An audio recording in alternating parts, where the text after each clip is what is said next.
How do you estimate the time required for you to become good with behavioral interviews? This is the question I'm going to try to answer in this video, and this is based on me working with thousands of candidates, including reviewing thousands of story banks of people who actually passed these interviews. Also, at the end, I'm going to give you some shortcuts that you may want to consider in this approach.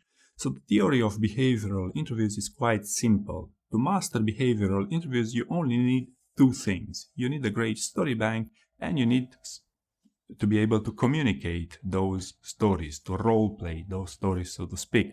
If you get these two right, you have nothing to be afraid of in a behavioral interview. If you only get one right, for example, if you have amazing communication skills but have no story bank, that will not be to your advantage. People do not pass interviews this way. Similarly, if you have the most amazing story bank in the world, but you're having a hard time communicating those stories, again, you can see how it's not likely that you're gonna pass interviews. So then it means that you need to become good with both. How good you need to become with both, I'm going to explain to you next the different levels of competencies in these things. So let's start with the story bank. On average, statistically speaking, the average story bank that passes job interviews with FAANGs is between 15 and 25 stories. So, in other words, you must brainstorm for up to 25 stories in order to cover sufficiently the behavioral spectrum. You must brainstorm for stories around core behaviors as well, some of the more commonly asked questions. For example, you will need stories around learning, you will need stories around data-driven decision-making, you will need a story around dealing with ambiguous situation, you will need a story around a challenging delivery, you will need a story around the commonly asked question of tell me about the time when you failed.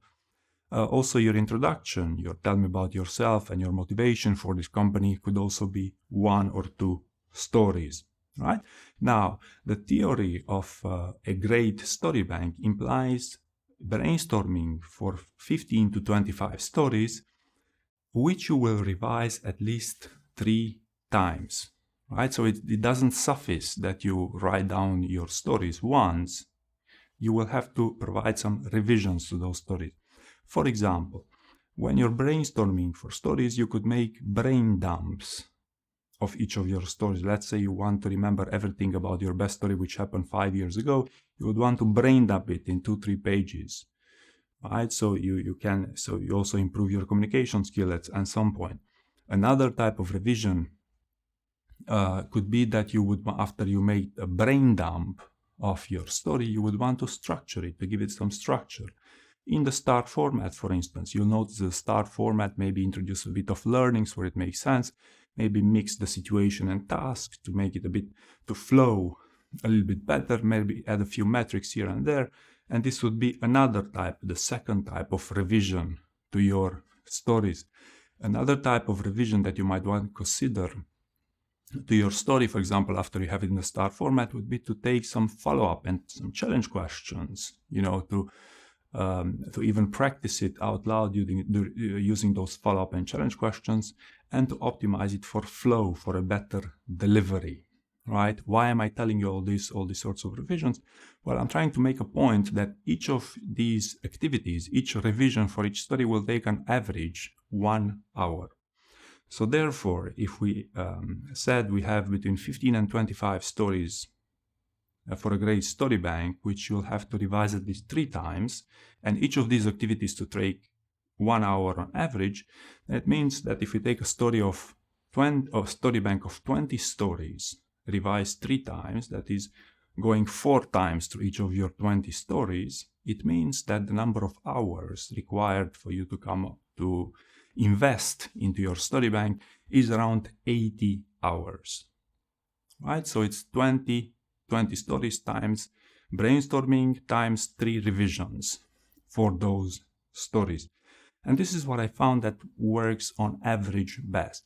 Now, of course, your mileage might vary. Different people have different types of competencies, and the expectations from different roles are quite different. This is what I'm going to talk next about, role-playing advice, because remember what I said, the key to master behavioral interviews is those 2 things, the story bank and the role play. right? So what about the role play? How much role play do you need, and how much role play do most people need to become good with their behavioral interviewing skills? First and foremost, you must understand the different levels that are in in behavioral competencies. I build a simple scale of 5 types of proficiencies on the reasoning that when you're scored on your behavioral interviewing skills, usually those models of behavioral competence also have a scale of 5 different levels of competency. So starting with the unintelligible candidate. So this is, the worst possible scenario where you're unintelligible, when you cannot communicate the idea that you want to transmit. And in my experience, this can also happen without even you realizing this during a job interview. The second level, the second worst, so to speak, level of competency is when you're rambling too much, when you're communicating your ideas, your stories as brain dumps, those 2-3 pages which you originally brainstormed for. And it's not clear. It will be very hard for your interviewer to follow you, and will not do you any major favor during a job interview. The third level is what I consider fair interviewing skills. When you have fair ability to communicate the idea that you want to transmit, then you can think of, hey, maybe for some types of roles, which I'm going to also talk about next, this could be enough. The fourth level of competency with respect to behavioral interviewing skills, and especially communicating those stories that you would have in your story bank, would be a good level of communication. Things such as you communicate the idea that you want to transmit, you communicate it clearly, you nailed the star format, and you feel like you're ready for your interview. And then there's the absolute best level of competency when it comes to communicating in behavioral interviews, what I call the great interviewing skills, when, for example, not only you communicate in the star format, but you also came up with your own format, right? When you do not necessarily only answer the interview question they're asking you, but you answer the underlying behavior behind the question. You give them what they actually want to hear. These sort of things. As you can expect, this is quite advanced stuff. Now, why am I giving you these 5 levels of competencies? Well, because there's different types of expectations based on different types of roles. And as you'll see, I'm going to try to quantify all this as well. For example, the expectation of your interviewing skills is quite high. The number 5, if you want, the great interviewing skills, if you're applying for a VP or a director or a senior manager or a senior sales roles, sometimes need the expectations to have high proficiency in your interviewing skills. Principal PMs, senior finance manager, principal software engineers, by the way, are also required to have amazing behavioral interviewing skills at this level. A level of good, not amazing, but still very good, is required for managers, sales people, finance manager, finance roles in general, senior analysts, senior software engineers, these sorts of roles. And a level of pass, basic interviewing skills are required for, software engineers, PMs, analysts, freshers, and the likes. Right? Why am I giving you all these scales? I'm giving you all these scales because I want you to understand where you are, or to predict where you are and where you're going on that scale of 1 to 5 based on the position that you currently hold.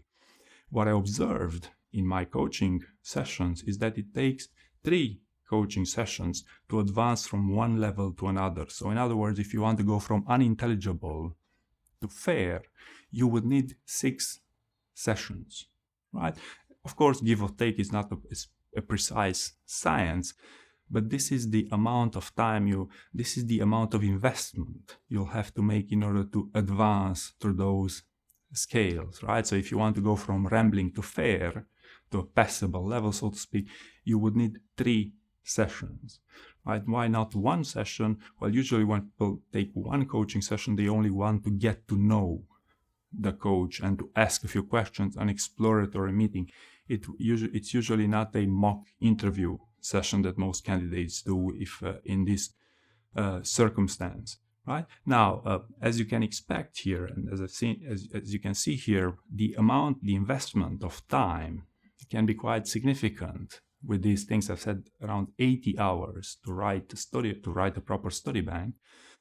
And, you will need a considerable number of coaching sessions, at least 3 in my experience, to make a significant difference in the way you communicate in a behavioral interview and to significantly enough improve your behavioral interviews to make a difference. Right? So then what would be some shortcuts for this approach to becoming good with your behavioral interviewing skills? Right? The best shortcut I know to prepare behavioral interviews would be to parallel the story bank building with the role play, with the mock interview process. And the reason why this might work, and this actually does work for most candidates, is because remember I said 1 hour for each of your stories, both to brainstorm and to revise, to make each of those 3 revisions. So 4 hours total investment per story. Well, if you make an investment at first, let's say you brainstorm for your best story, and you invest, let's say, 10 hours for your best story because you invest 7 hours in writing it, and you invest another 3 coaching sessions just to arrive to the absolute best level of competency to communicate your best story. What happens is when you're going to brainstorm and you're going to prepare your second story in your story bank, that time investment will get down exponentially from 10 hours in your best story to maybe only around 2 or 3 hours. Furthermore, the more you'll advance in the process, the time required for you to come up with new stories which are ready to go for the interview, including the revisions and the communication skills, will be significantly reduced. So therefore, if you manage to get that exponential reduction in time required to prepare a story to be interview ready, so to speak, then you can imagine how you can bring down that 80 hours investment plus the role play plus the mock interviews to a more manageable timeline.